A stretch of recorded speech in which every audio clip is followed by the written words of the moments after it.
Roma, 6 de octubre del 2002. Miles de personas celebran la canonización del fundador del Opus Dei, una de las organizaciones más secretas e influyentes de la Iglesia Católica.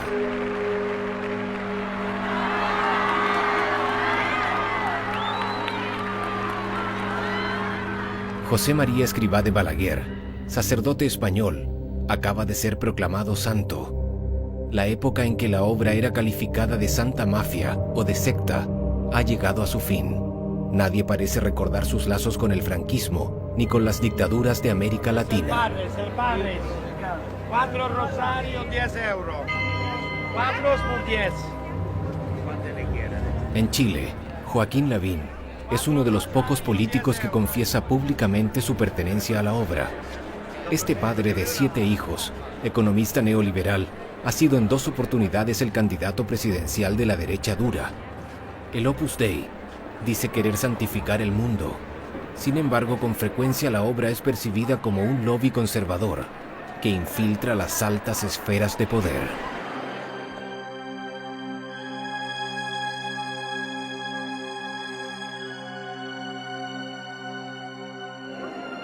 Apriétalo todo el rato. ¿Salió? Ya. Muchas gracias, perdón. Gracias.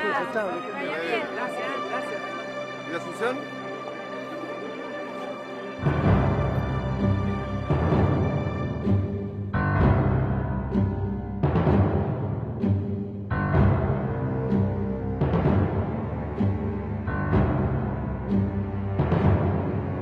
Chile, junio de 1974. Hace solo 9 meses que los militares tomaron el poder. El país está manchado de sangre, represión y muerte. Es en estas circunstancias precisas que el fundador del Opus Dei visita el país. Monseñor Escrivá de Balaguer no viene a hablar de política. Él viene a visitar a sus hijos victoriosos, a tranquilizar la conciencia de esos buenos católicos deseosos de construir un nuevo país. Hay que comenzar una cruzada de virilidad y pureza, y esa cruzada es obra vuestra, dirá el padre. Primero, yo no he fundado el Opus Dei. El Opus Dei lo ha hecho, es cosa del Señor. Y yo no he sido más que estorbo. ¿Está claro? De modo que pido perdón al Señor conmigo por mi poca correspondencia, por mis pecados. Pedid por los sacerdotes, por mis hermanos sacerdotes. Yo no conozco ningún sacerdote malo.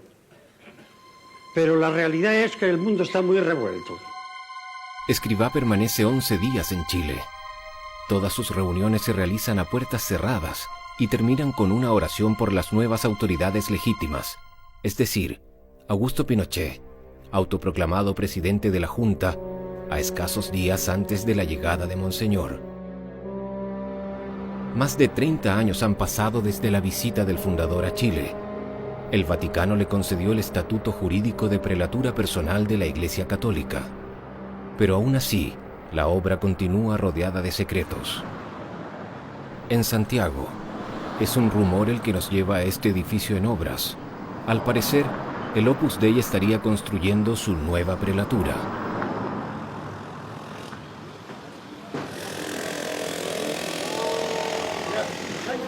Hola, buenas tardes. Caballero, ¿qué es lo que es esto? ¿Usted sabe lo que están construyendo, no? Sí, esto es ¿cuánto se llama? Una comunidad. No son departamentos grandes. No son departamentos, una comunidad. ¿Y sabe quién está construyendo esto, no? Lado izquierdo, ahí está el... ¿Pero usted sabe de quién es esto? ¿Nadie sabe?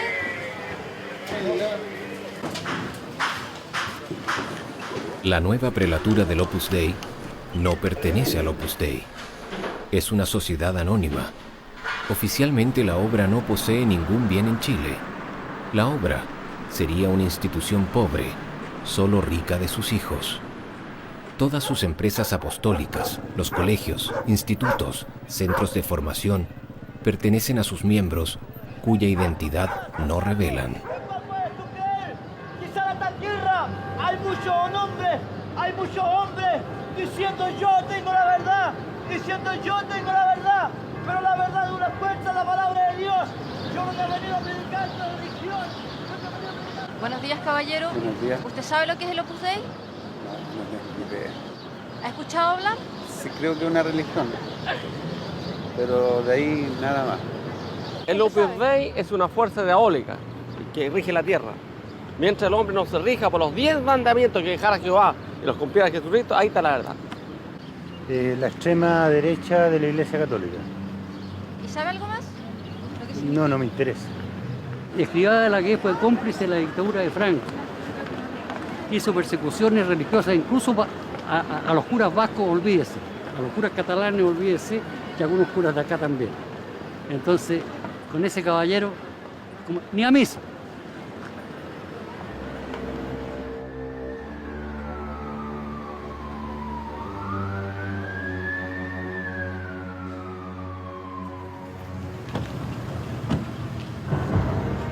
¿Por qué una institución de la Iglesia Católica actúa de forma tan poco transparente?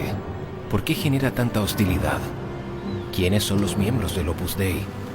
Sabemos que la gran mayoría son miembros supernumerarios, personas casadas, con muchos hijos, que van a misa todos los días, que ofrecen su trabajo a Dios y que su misión sería santificar el mundo. Muchos de ellos son banqueros, abogados, ingenieros, profesores, periodistas. A todos el Padre les ha garantizado que pueden alcanzar la santidad en la vida ordinaria, sin tener que dejar la oficina ni renunciar a ganar dinero.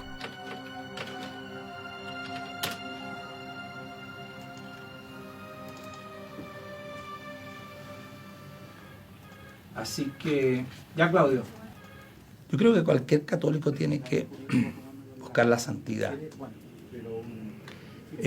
Y lo que aporta el Opus es una santidad muy aterrizada. Es la santidad en la vida ordinaria, en el contacto con la gente, en el trabajo bien hecho, en el respeto por lo demás, en hacer las cosas bien profesionalmente. Y no una espiritualidad beata. No se trata de eso. O sea, uno tiene sus expresiones de carácter espiritual muy claras, pero la santidad se busca en el trabajo diario, en las cosas que uno hace día a día, hacerlas bien y hacerlas en función del bien común, del prójimo.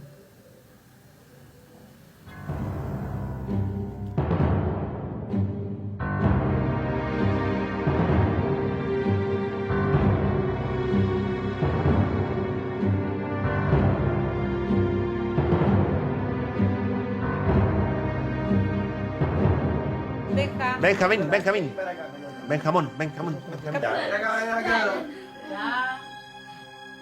Bien. Un close-up. Cierro los ojos, no hay caso. En nombre del Padre, el Hijo y el Espíritu Santo. Amén. Bendícenos, Señor, a nosotros y a estos alimentos que recibimos de tus manos. Amén. Que el Rey de la Gloria Eterna nos haga partícipe del banquete celestial. Amén. El padre decía que una madre ya es santa después del 8º hijo. Jorge Alé tiene 12. Su familia es la encarnación misma de estos hogares luminosos y alegres, idealizados por el fundador. En el Opus Dei, los miembros casados forman la tropa, cuyo deber es engendrar los soldados de la milicia de Cristo, la tropa que obedece y propaga las ideas de la obra. Es aproximadamente a partir de los 6 años que los niños de estas familias comienzan a recibir una dirección espiritual en las casas del Opus Dei.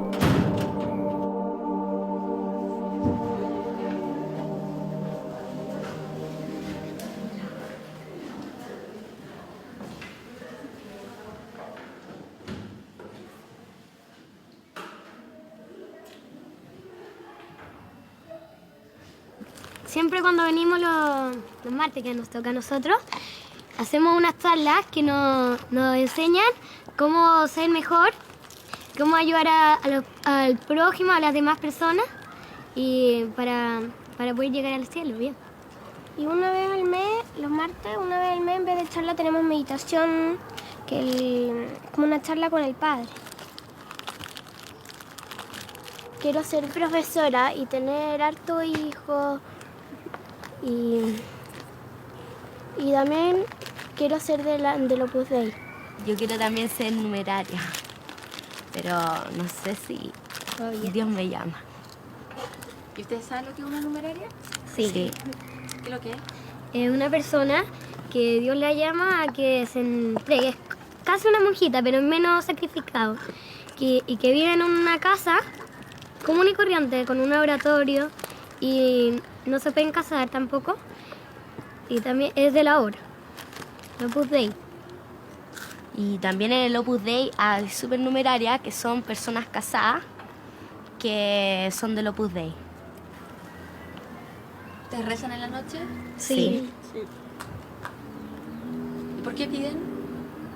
Por la madrina de mi hermano chico que está con cáncer. Por las almas del purgatorio. Para que haya más sacerdotes. Para que resulte bien la canonización. Para que no se haga la ley del divorcio. Y para que todo el mundo se convierta también. Y sepa lo que es el Opus Dei. Por eso. En el Opus Dei, la tropa la dirige el Estado Mayor de Cristo, compuesto solo por miembros solteros, los llamados miembros numerarios. Ángeles es abogada, y como todos los miembros numerarios, ha hecho promesa de castidad, pobreza y obediencia a la obra. La idea es ser un hombre de Dios, pero parecer un hombre del mundo. Juan Daneman no usa sotana, pero también forma parte de la Milicia de Cristo. Es el director de este colegio del Opus. Joaquín García Huidobro es profesor de universidad. Conoció al fundador en 1974. Y en este grupo de estudiantes es Jorgito Ale, primero del curso, quien ha sido escogido por Dios.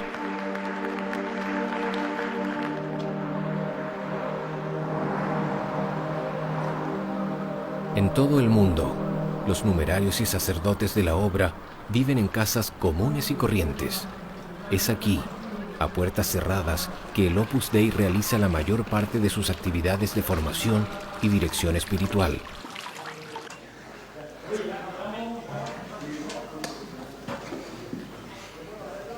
Nicolás tiene 23 años. Es uno de los 7 numerarios que vive en la casa. Se levanta a las 6 de la mañana para rezar, ofrece su día al Señor, va a misa diaria y usa un cilicio metálico para mortificarse e identificarse al sufrimiento de Cristo. Está por acá. Así que aquí tenemos un computador, pero bien.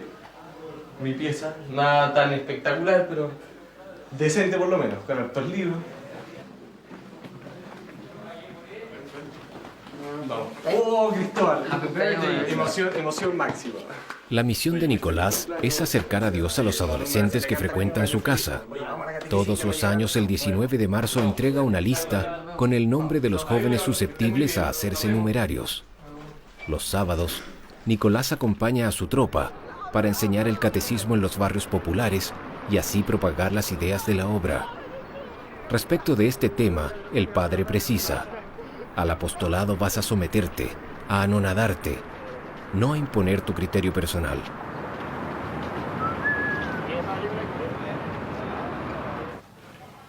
La familia es la base de toda sociedad.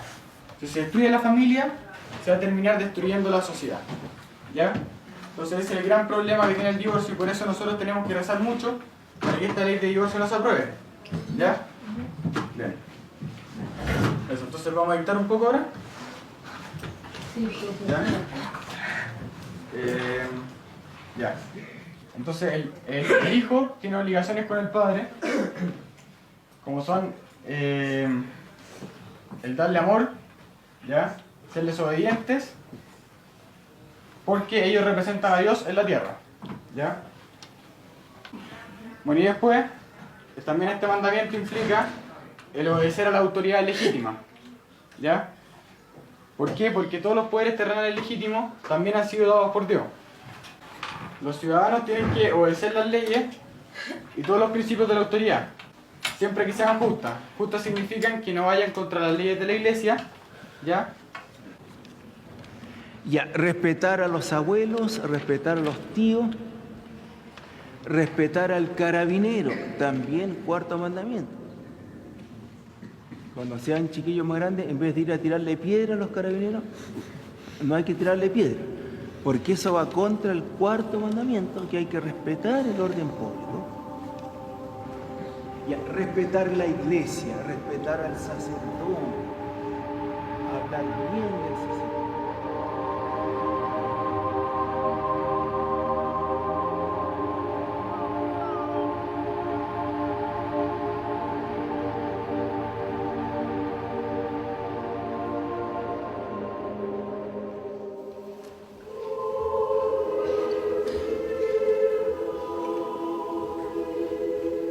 Hoy se celebra la misa en memoria de Jaime Guzmán, ideólogo máximo de la dictadura, cerebro gris de Pinochet.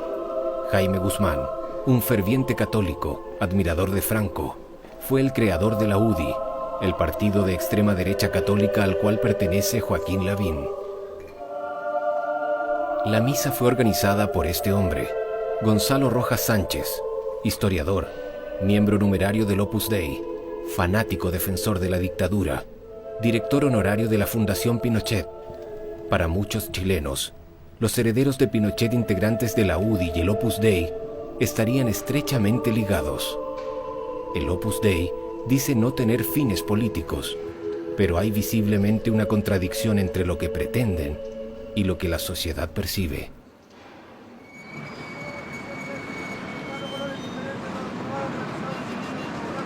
En Chile, la clase política tradicionalmente procede de la Facultad de Derecho. Jaime Guzmán fue profesor en la Universidad Católica. Curiosamente, Gonzalo Rojas Sánchez y otros miembros de la obra enseñan en esta facultad. Y es aquí donde reclutan a los posibles líderes políticos del mañana, como Luis Alejandro Silva. Digamos, mi convicción de que puedo aportar mucho en la política es mucho más fuerte desde que soy numerario que antes. Y también si tú te metes en el trabajo de cualquier numerario que se empeña por ser santo de verdad, el trabajo está bien hecho. Entonces uno podría pensar que efectivamente hay un afán por conquistar el mundo. Pero es que eso es solamente la consecuencia de querer hacer un trabajo bien hecho para Dios. ¿Por qué me quiero dedicar a la política? Por una cuestión muy de fondo, que es un poco ambiciosa, pero creo que es posible, que es cambiar un poco la mentalidad de este país, de mucha gente por lo menos, que yo encuentro que somos muy estatistas. Y lo esperamos un poco todo del Estado, aunque el Estado nos dé poco, pero lo seguimos esperando todo digamos, de la institución, y no nos damos cuenta, yo me incluyo, del poder que tenemos en nuestras manos, digamos, de lo que somos capaces de hacer. Entonces me gustaría ser político eso, no para... Bueno, obviamente que para influir también lo más posible en las leyes, o sea, que sean bueno, leyes acordes con la moral, digamos. Pero también por esta cuestión de fondo, ¿sí? De bueno, hacer que la gente crea más en sí misma, o sea, de lo que es capaz. ¿Es que tú puedes leer lo que tú quieras e ir al cine a ver lo que tú quieras? No. ¿Me puedes contar más? Es que eso va a sonar demasiado mal, prefiero no... ¿Pero es cierto o no es cierto? Sí, pues. Es el tema que me preocupa, por eso te lo pregunto. Bueno, es que yo te respondería que leo lo que yo quiero y no voy al cine. Eso es lo que yo te respondería.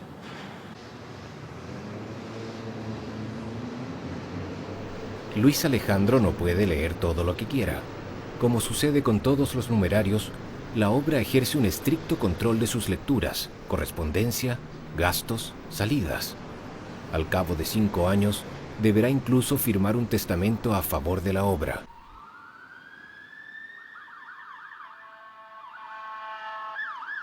Luis Alejandro decidió asociarse al Opus Dei sin discutir previamente con su padre, un abogado que no comprende el hecho que su hijo haga promesa de obediencia, castidad y pobreza a una institución que se dice de naturaleza laica.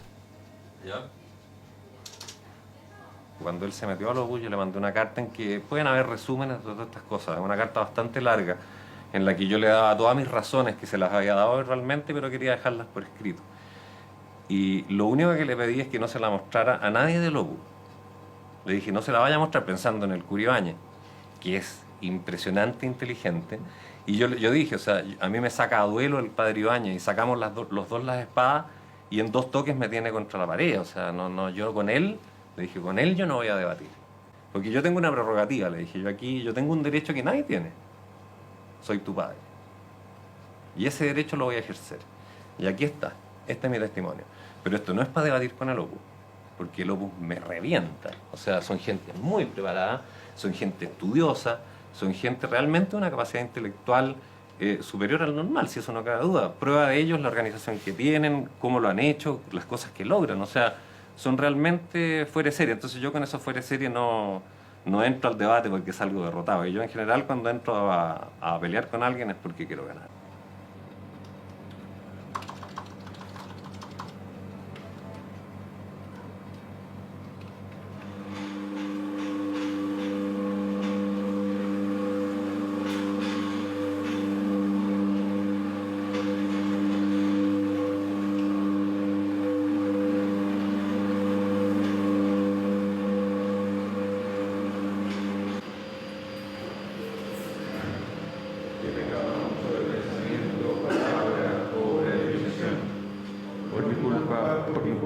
Por mi gran culpa.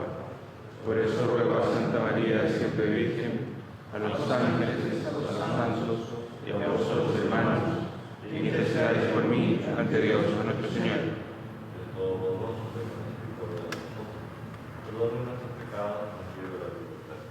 Amén. Señor, ten piedad. Entrar al corazón del Opus es entrar a un mundo de oración, de obediencia y disciplina. Hay un orden establecido, una jerarquía, una constitución. Respecto de las reglas internas de las residencias, el fundador escribía: los que viven en la residencia no hablan para nada con las personas del servicio doméstico, ni saben sus nombres, y tampoco las ven nunca, ni siquiera las que sirven la mesa. Amalia forma parte de aquellas que no se ven. Es una numeraria auxiliar. Amalia ha hecho promesa de castidad, pobreza y obediencia a la obra, pero está consagrada exclusivamente a las labores domésticas dentro de las casas del Opus. El trabajo de la Virgen María lo llama ella. Amalia, como muchas de las numerarias auxiliares, proviene de una familia modesta, pero esto no la exime de entregar todo su salario a la obra.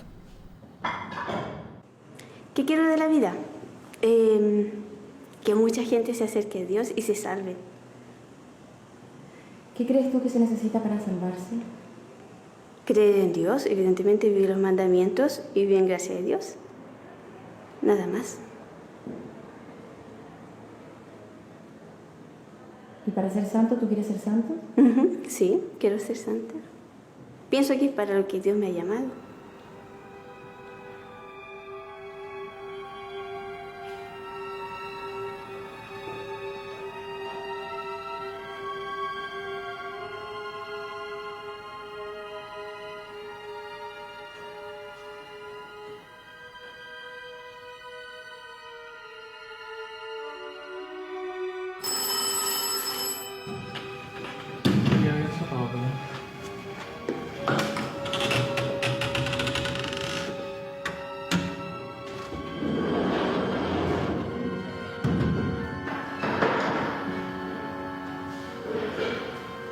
Con toda claridad y seguridad puedo decir que al Opus Dei no le falta nada, porque si no el fundador no sería santo.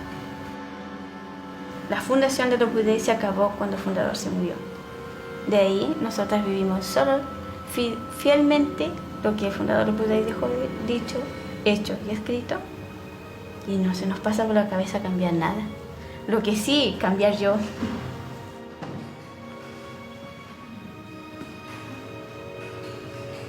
Como el Padre escribió en Camino, obedecer camino seguro, obedecer ciegamente al superior, camino de santidad, obedecer en tu apostolado, el único camino, porque en una obra de Dios el Espíritu ha de ser, obedecer o marcharse.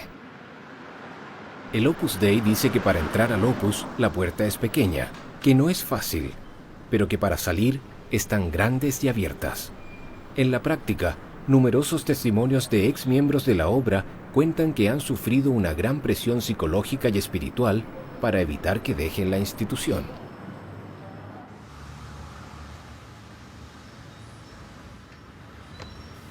El testimonio te lo tengo que dar a rostro cubierto porque el Opus Dei es una institución muy poderosa. Tiene muchos poderes políticos, económicos, muchas relaciones a nivel empresarial. Los métodos que él utiliza cuando hay gente que no está de acuerdo y cuando hay gente que hablaba en contra de ellos es de difamarlo. Y yo la verdad que no me quiero arriesgar a eso, sobre todo a nivel profesional.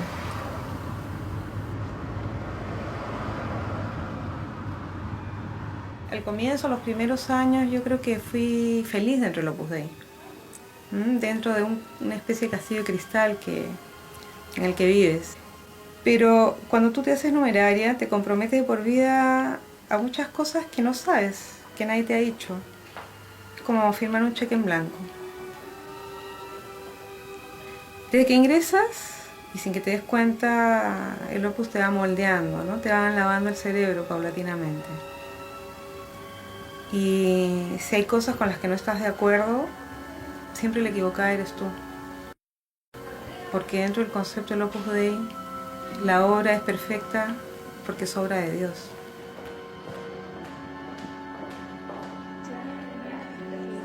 Y en este contexto hubo cosas con las que yo no estaba de acuerdo. Por ejemplo, con la coacción que había que ejercer sobre las jóvenes, sobre las niñas que iban a las casas para que pidieran ser numerarias, siendo que muchas no querían serlo, ¿no? Y prácticamente se les chantajeaba y se les presionaba en el nombre de Dios.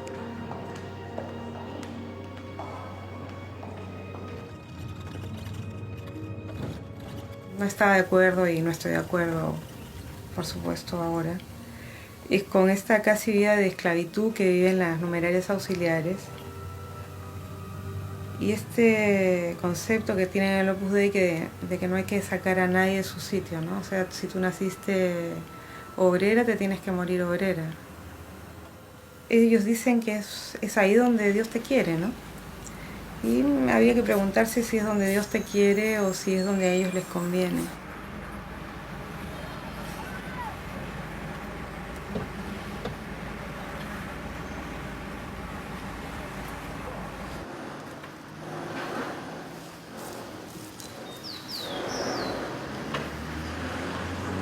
En camino, el fundador escribió: ¿qué afán hay en el mundo por salirse de su sitio? ¿Qué pasaría si cada hueso, cada músculo del cuerpo humano quisiera ocupar puesto distinto del que le pertenece? No es otra la razón del malestar del mundo. Persevera en tu lugar, hijo mío. Desde ahí, ¿cuánto podrás trabajar por el reinado efectivo de nuestro Señor?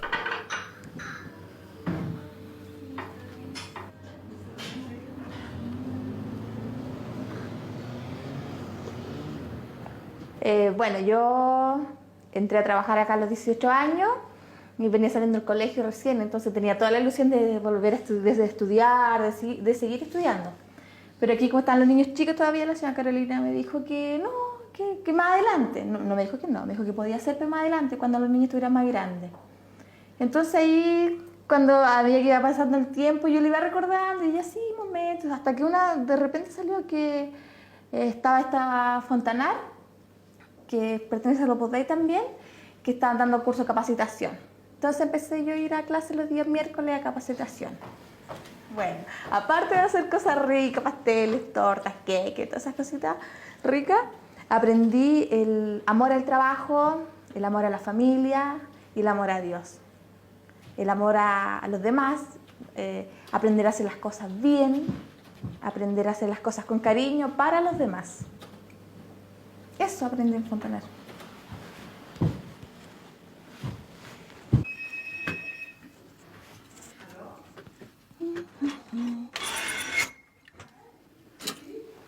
Ay, no podría explicar cómo creo que lo puse.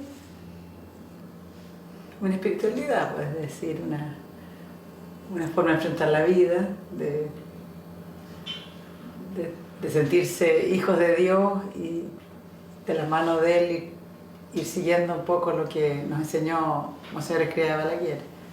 Sí, porque es como difícil explicarlo así como muy elevado, es decir, para llevarlo a la vida simple, no sé, sencillamente para mí el Opus Dei es algo que nos enseña a hacer bien otras cosas, a tener el anhelo de llegar al cielo, de ser felices con cosas sencillas. Eso, para mí el Opus Dei es eso.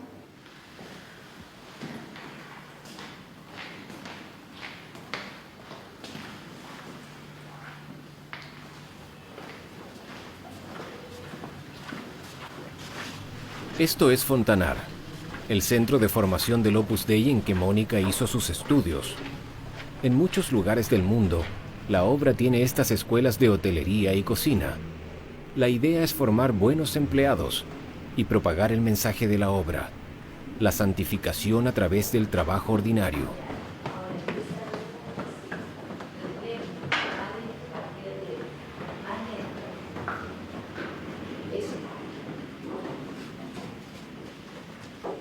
Estire bien, que quede plano, las esquinas, ahí, mete eso bien en las esquinas, eso, sobre todo que la cobertura quede bien derecha, eso. ¿Por qué es tan necesaria la formación de la conciencia?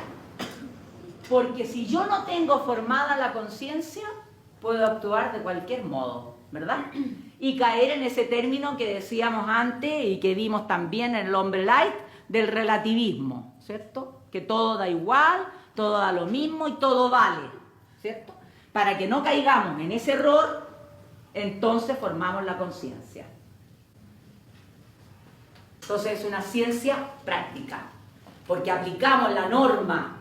Entonces la conciencia, el juicio de conciencia, no es autónomo, tenemos que formarla. La conciencia no crea la norma, pero sí la aplica, ¿cierto? Las que no tienen fe pueden pensar que a lo mejor la norma viene de cualquier autoridad, pero la autoridad máxima en la tierra y en el cielo es el que está arriba.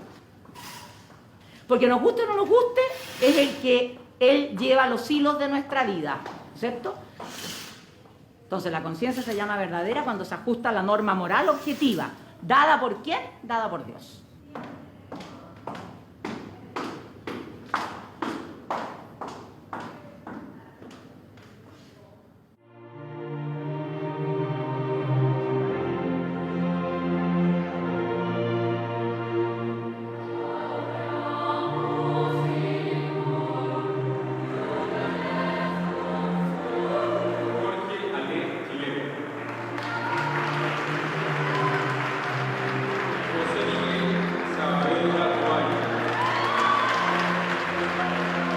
Sabemos que la labor principal de la obra es formar la conciencia de la élite del país. Los miembros del Opus Dei poseen buenos colegios. Estas escuelas son caras y están reservadas exclusivamente a familias católicas bien constituidas. Pero la formación de la milicia de Dios no se termina aquí. Es en uno de los barrios más caros de Santiago que el Opus Dei ha construido su propia universidad, la Universidad de los Andes.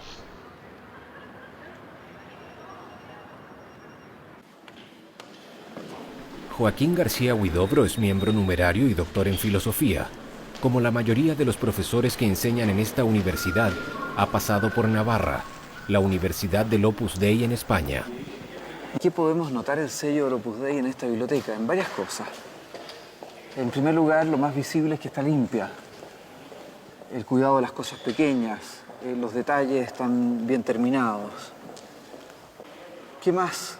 Los materiales que se utilizan son materiales que están destinados a durar.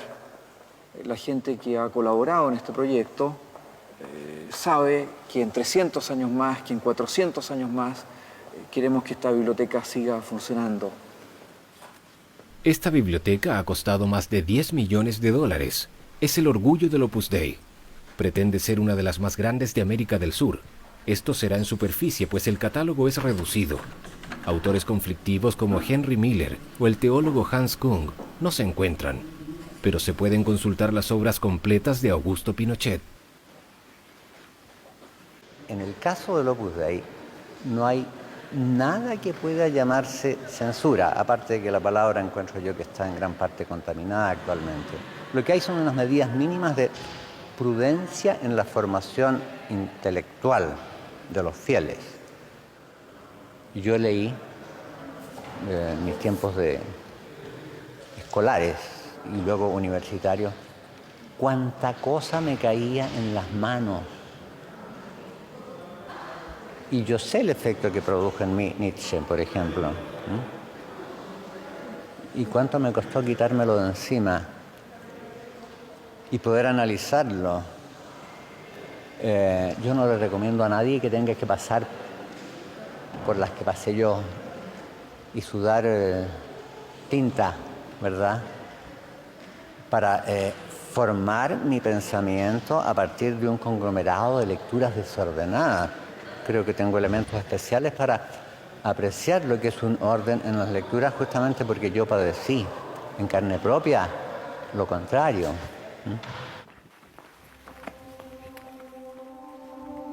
No es solo para proteger valiosas obras que esta biblioteca fue construida. El lugar también sirve como sala de recepción de visitas ilustres para las más grandes fortunas del país. La obra necesita dinero para sus empresas apostólicas y los empresarios se encuentran en el Opus Dei, una institución en que el éxito económico y personal, lejos de ser estigmatizado, es promovido y celebrado.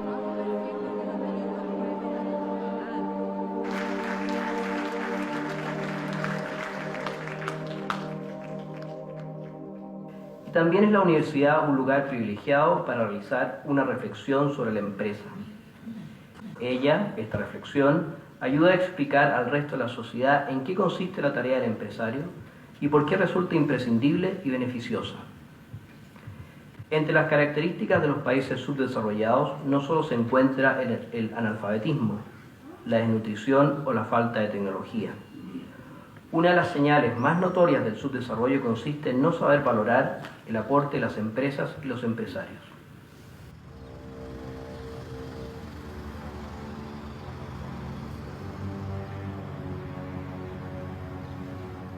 La dictadura fue un período de cambios irreversibles. No fue solo un período de terror y sangre. Esta también significó la imposición brutal del modelo neoliberal. Los buenos índices macroeconómicos solo benefician a un 20% de la población. El Opus Dei no es una institución de caridad, sin embargo participa a la santificación de los más necesitados. En La Pintana, uno de los barrios más pobres de Santiago, los miembros del Opus Dei han construido esta escuela técnica modelo. Nocedal es un colegio precioso. Los chicos tienen una cancha de fútbol, su propia orquesta de cuerdas y los alumnos y padres del barrio están felices. Nocedal se ha convertido en la vitrina social del Opus Dei en Chile.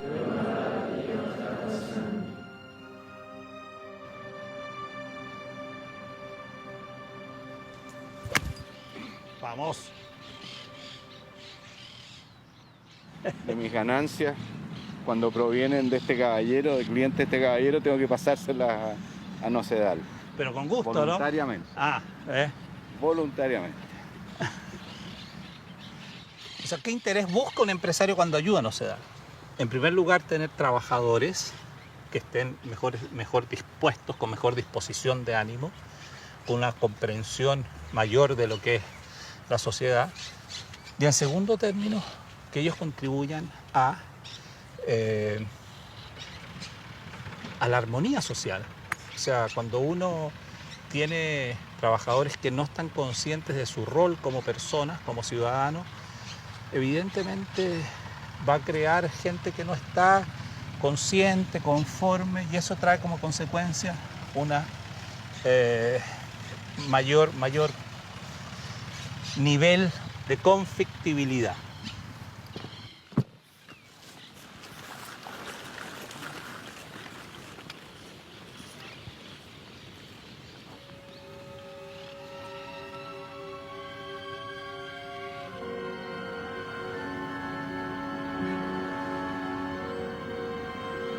En el medio empresarial se rumorea tras las puertas. Este regreso al orden moral no es del gusto de todos. Muchos acusan a la obra de ser elitista, sectaria y reaccionaria, pero ninguna de estas personas dará su testimonio. Los intereses económicos obligan a guardar silencio. Tony Adams es uno de los gerentes de una de las 60 sociedades que componen la Cámara Chilena de la Construcción, un importante holding que posee mutuales de salud, cajas de pensiones, seguros, escuelas. Tony Adams es una de las pocas personas del mundo empresarial que aceptó hablar del Opus Dei. La relación formal entre el Opus Dei y la Cámara la desconozco. La relación formal sí sé que tanto el directorio como los gerentes de la empresa en que estoy y los de otras áreas son del Opus Dei. Tiene la ventaja que tiene que es una empresa que pone sus valores por sobre el negocio. Y uno ve las empresas exitosas que ponen sus valores sobre el negocio y llegan muy lejos. Y creo que eso es una de las cosas que ha hecho que tanto la empresa donde yo trabajo y sus pares, que yo conozco por lo menos, les va bien por una cosa como esa. O sea, hay una lealtad entre los gerentes enorme. Hay un amor a la verdad que lo encuentro súper respetable. Yo me he equivocado y me cometí una embarrada más o menos grande. Voy donde mi jefe, el gerente general, y le digo, oye, ¿sabes qué? Me embarré aquí. Y pasó más tiempo consolándome que diciéndome por qué lo había hecho mal y todo eso. Y eso son cosas que uno valora un montón. Está una tranquilidad para tomar decisiones basadas en los valores de uno. A costa a veces de hacer un negocio un poquito peor, pero yo creo que es más importante todavía. Desventajas. ¿A qué me refiero? Cuando tú tienes 100 personas pensando, estando de acuerdo en algo, y no digo 100, porque es que hay miles, pero pongamos un número por decir 100 personas de acuerdo en algo, y esas personas son gerentes, y son todos con plata, y se ayudan entre sí, tienes un poder ahí. Y ahora imagínate si son 10.000. Y imagínate están en gerencias de empresas que están en contacto indirecto con la mitad del país. Claro, un poder, lo quieran o no. Lo quieran o no, y lo ejercen y crean, tienen influencia, tienen miedo, influencian entre sí, tienen una confianza entre ellos muy grande. Entonces, por lo tanto, la confianza te deja negociar mejor, te deja trabajar mejor, entonces les va bien, entonces, sí, claro que es un poder. Para bien o para mal.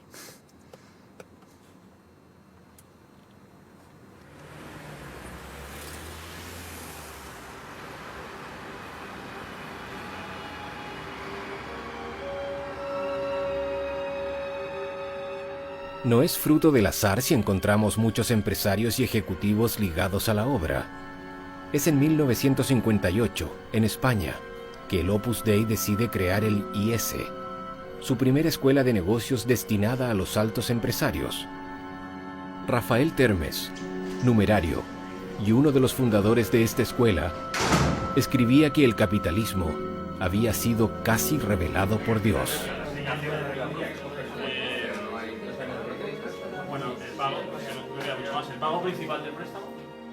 I choose CSA because I've heard a lot of good things about it, and I also knew about the rankings in the Financial Times. It has very high rankings. That's why I wanted to come to ESA, also because they have a bilingual program that I think is very useful for the future, and very high level of the teachers. And did you know that it belongs to the Opus Dei? Yes, I was aware of it. And do you know something about it? I've heard a little bit about it, yes.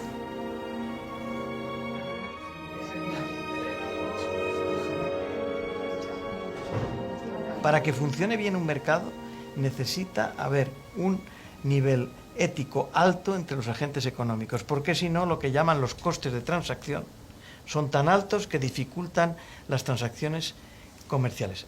Por ejemplo, algunos países de Latinoamérica tienen sus fondos capitalistas en un lugar que se llama Miami. La razón de eso es porque esos fondos capitalistas no se fían de el funcionamiento de determinadas instituciones y de los agentes económicos de sus propios países. Lo cual indica que una de las maneras de desarrollar Latinoamérica sería elevando el nivel de comportamiento ético de los agentes económicos. Y eso no solamente no está reñido con el cristianismo, sino que va de luimem con el cristianismo.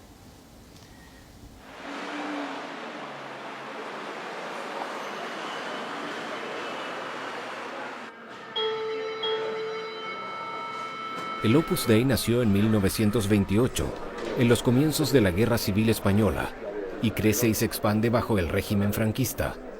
Con 19 ministros en la dictadura y después de notorios escándalos financieros, la restauración de la imagen de la institución se ha convertido en una prioridad.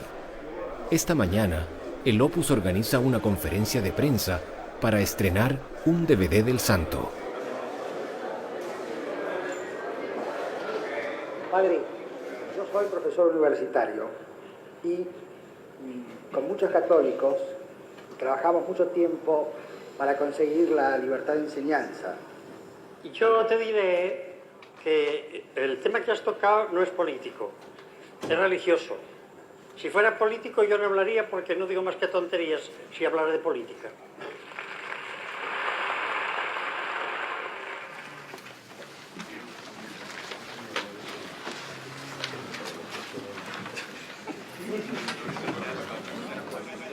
Bueno, aquí lo han ligado al franquismo y en Chile me parece que también lo han ligado como al pinochetismo también, ¿entiendes? Pero la verdad es que en un principio, porque lo tengo que decir, fui bastante antipinochetista, pero a través de que fui conociendo de mi trabajo mismo como periodística, que tuve más contacto con políticos y con una serie de cosas que eran lejanas a mí en el momento que yo no era periodista, he ido como conociendo otras cosas, he tenido más amplitud. Respecto del pinochetismo, ¿ha cambiado su opinión también? Sí, por supuesto, claro que lo ha cambiado, porque a mí me parece que él hizo una labor, y no se le puede negar eso, una labor positiva para el país. Y la gente que se metía en la oposición, siempre el que se mete en una oposición sabe a lo que va, o sea que de víctimas no pueden ir porque están haciendo algo que ellos quieren hacer y saben muy bien en lo que están haciendo. Y él tenía que tomar esas determinaciones para poder sacar el país adelante, y yo considero que lo ha sacado.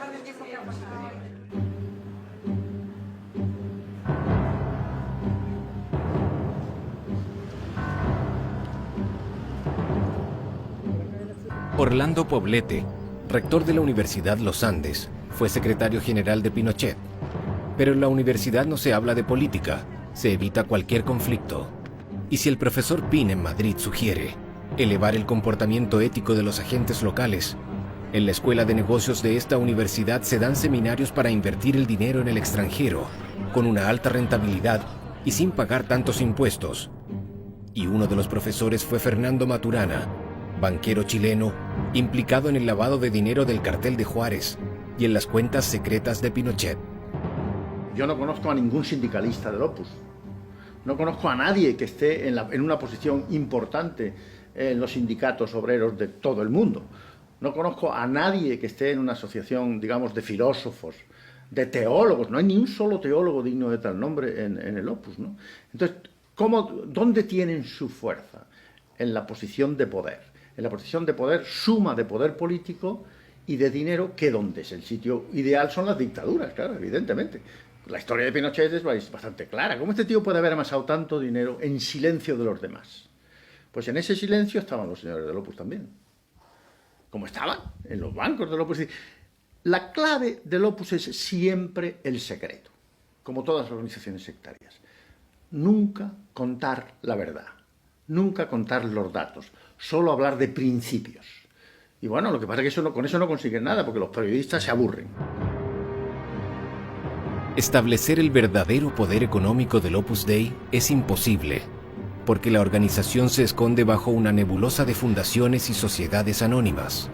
Por ejemplo, este lavaseco del centro de Santiago pertenece a un 85% a una tal Fundación Chilena de Cultura y el otro 15% a Jorge Peña, miembro numerario, filósofo, domiciliado en la Universidad de los Andes.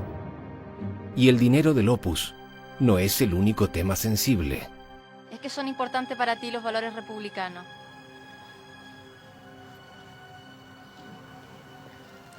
Tendría que pensar un poco eso antes de contestar. No. Yo soy muy lento a improvisar, entonces si me pregunta algo así de esa envergadura tendría que darme un par de días, digamos, y me lo haces de nuevo.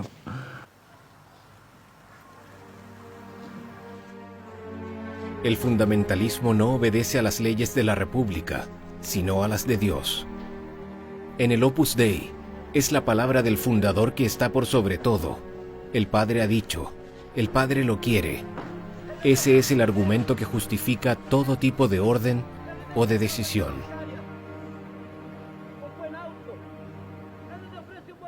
Yo sé que a lo mejor en la forma de mi camino cristiano, digamos, va a haber muchas otras personas que tienen otros caminos tanto mejores que el mío y que son diferentes. Y tú tienes que aceptarlos, respetarlos, quererlos. Y además, cuando tú gobiernas, la gran mayoría de las decisiones, que son las decisiones que uno tiene que tomar todos los días, como alcalde o como presidente, son decisiones que no tienen que ver con estos temas, son decisiones técnicas. Entonces, por ejemplo, si tú tienes que subir los impuestos o bajar los impuestos, es una cuestión técnica. No tiene nada que ver con la formación religiosa que tú puedes tener. ¿Ah? O si, no sé, pues si tú crees que hay que invertir la plata en el proyecto A o en el proyecto B. Eso no tiene nada que ver.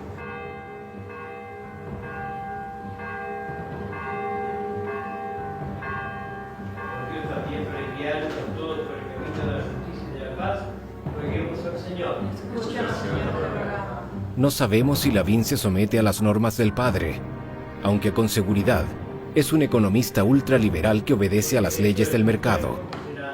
Lavín pudo haberse convertido en el primer presidente Opus Dei en el mundo.